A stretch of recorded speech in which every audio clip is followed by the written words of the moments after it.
warahmatullahi wabarakatuh. Berjumpa lagi di channel saya, Heni Purwanti. Pada kesempatan kali ini akan mengangkat topik mengenai problematika pembelajaran bahasa Indonesia. Teman-teman, seringkali tenaga pendidik menemukan permasalahan ataupun problematika yang terjadi pada saat kegiatan belajar mengajar terhadap anak didiknya, terutama pada pelajaran bahasa Indonesia. Berbagai model pembelajaran itu sangat beraneka ragam. Nah, untuk kali ini saya akan membahas model pembelajaran, salah satunya yaitu model pembelajaran CIRC. CIRC adalah singkatan dari Cooperative Integrated Reading and Composition. CIRC adalah termasuk salah satu model pembelajaran kooperatif yang pada mulanya merupakan pengajaran kooperatif terpadu membaca dan menulis. Adapun tujuan penggunaan model pembelajaran kooperatif tipe CIRC ini adalah ada 3, yakni membaca lisan, kemampuan memahami bacaan, lalu menulis dan seni berbahasa.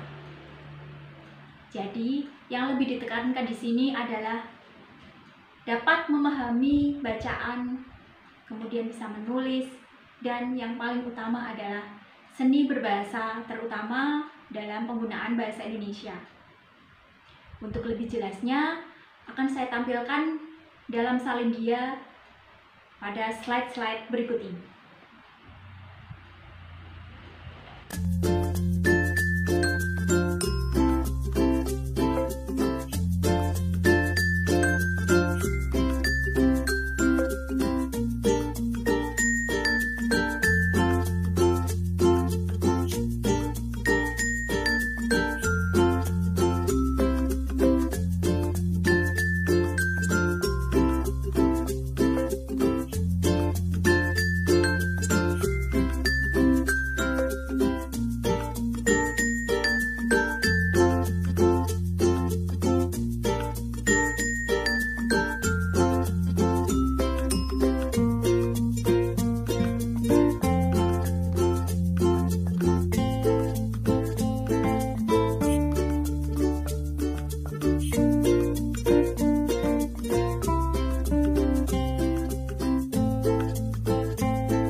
Pembelajaran kooperatif tipe CIRC ini pertama kali dikembangkan oleh Robert T., Slavin, Varnis, Stevens, dan Maiden. Alasan utama pengembangan model ini karena kekhawatiran mereka terhadap pengajaran membaca, menulis, dan seni berbahasa oleh guru masih dilakukan secara tradisional. Sebenarnya, model pembelajaran ini siswa belajar dengan mengembangkan keterampilan membaca dan menulis. 4-5 siswa bekerja dalam satu tim secara kooperatif, terlibat dalam serangkaian kegiatan bersama. Tugas masing-masing siswa tersebut adalah antara lain membaca, membuat ikhtisar, saling membacakan ikhtisar, dan saling menanggapi. Model pembelajaran CIRC ini tentunya memiliki kelemahan dan kelebihan. Kelebihan dari model pembelajaran kooperatif CIRC ini antara lain meningkatkan keterampilan siswa dalam menyelesaikan suatu permasalahan di dalam soal, kemudian dominasi guru lebih berkurang, siswa lebih teliti akan hasil karena mereka terbiasa bekerja dalam satu kelompok. Kemudian siswa yang lemah pun bisa terbantu. Nah, sebenarnya model pembelajaran ini lebih mengutamakan membagi siswa yang terdapat dalam sekolah atau kegiatan belajar mengajar tersebut menjadi beberapa kelompok. Di sana siswa dapat saling mengoreksi, saling berdiskusi, lalu mengemukakan hasil yang didapat atau yang ditemukan di dalam suatu bacaan. Namun, karena dalam kondisi pandemi seperti ini, saya kesulitan dalam melakukan tatap muka di sekolah dan mengambil beberapa siswa untuk saya jadikan sebagai contoh media pembelajaran CIRC kali ini. Untuk itu, saya memanggil salah satu siswa untuk mempraktekkan membaca. Nah, dengan demikian, kegiatan akan lebih efektif. Yang saya lakukan adalah meminta siswa tersebut untuk membaca novel ataupun cerpen. Akan tetapi, yang lebih mudahnya akan saya ambil salah satu contoh. Saya akan meminta siswa tersebut membaca sebuah cerpen. Tentunya hanya 1 atau 2 paragraf saja untuk mempersingkat waktu. Lalu saya akan mengamati apakah ada ejaan yang salah dalam cara membaca siswa tersebut. Lalu saya akan mencoba menguji siswa tersebut dengan menanyakan apa inti dari bacaan tersebut, ide pokoknya atau gagasan pokoknya, sehingga dia akan terbiasa dalam memahami suatu bacaan, kemudian menyimpulkan atau mencari ide pokok dari cerita pendek tersebut.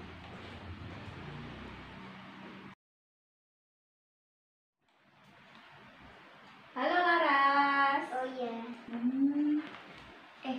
Ibu punya bacaan cerpen. Mau membacanya?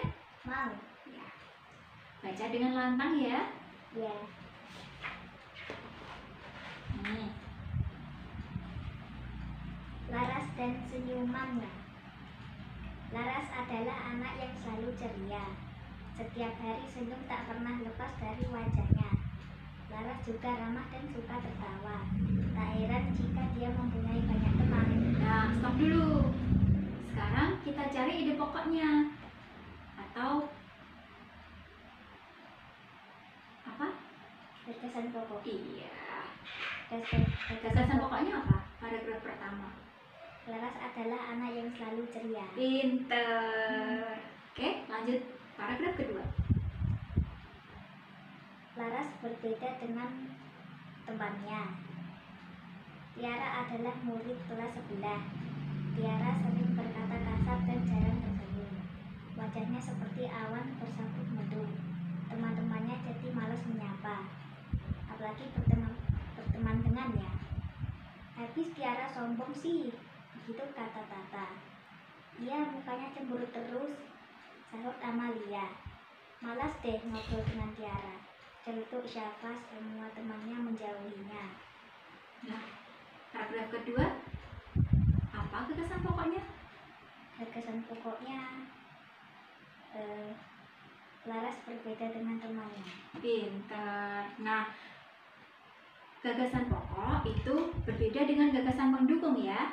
Ya. Gagasan pokok itu yang kita temukan adalah kalimat inti dalam suatu paragraf. Kalau gagasan pendukung itu adalah kalimat-kalimat yang mendukung dari gagasan pokok. Ngerti? Ya, mengerti. Oke, kita lanjut yang paragraf ketiga. Laras tidak kenal Tiara, tapi Laras tahu teman-temannya sering membicarakannya. Laras jadi kasihan melihat Tiara. Tiara kelihatan selalu murung. Kenapa dia seperti itu ya? Laras pikir Tiara butuh teman. Tunggu dulu, kita cari gagasan pokoknya. Oke. Apa? Ya, gagasan pokoknya. Laras tidak kenal Tiara. Oke, lanjut. Saat istirahat, Laras menyapa Tiara. Hai, sapa Laras dengan ceria. Tiara malah membuang muka, tapi Laras tetap tersenyum. Laras sama sekali tidak tersinggung. Gagasan pokoknya? Gagasan pokoknya itu Laras tidak tersenyum. Laras tetap tersenyum. Laras tetap tersenyum. Nah, sekarang kita cukupkan baca cerpennya. inti dari semuanya atau tema dari bacaan ini apa? Sesuai dengan judulnya. Kuncinya itu. Laras selalu tersenyum. Laras selalu tersenyum. Pinter. Terima kasih ya. Ya.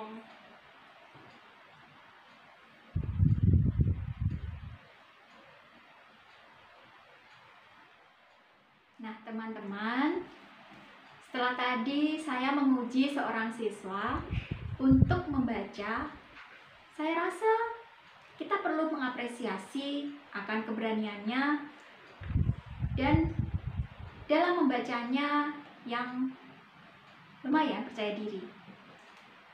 Meskipun mungkin ada beberapa ejaan yang kurang jelas ataupun kurang sempurna, kita harus memaklumi dan Anda sebagai tenaga pendidik bisa memakluminya. Nah, dengan cerita pendek yang saya sajikan dan saya berikan kepada siswa tadi adalah salah satu bacaan menarik, karena cerita pendek itu biasanya digemari oleh anak-anak ataupun para siswa. Kali ini saya memang tidak menampilkan siswa dari jenjang pendidikan SMP maupun SMA, tapi saya memberikan alternatif dan mencontohkan dengan mengambil salah satu siswa sekolah dasar. Yang terpenting tetap dalam porsi pembelajaran bahasa Indonesia dan tidak lepas dari konteks model pembelajaran tipe CIRC. Demikian uraian dari saya, semoga bermanfaat. Terima kasih.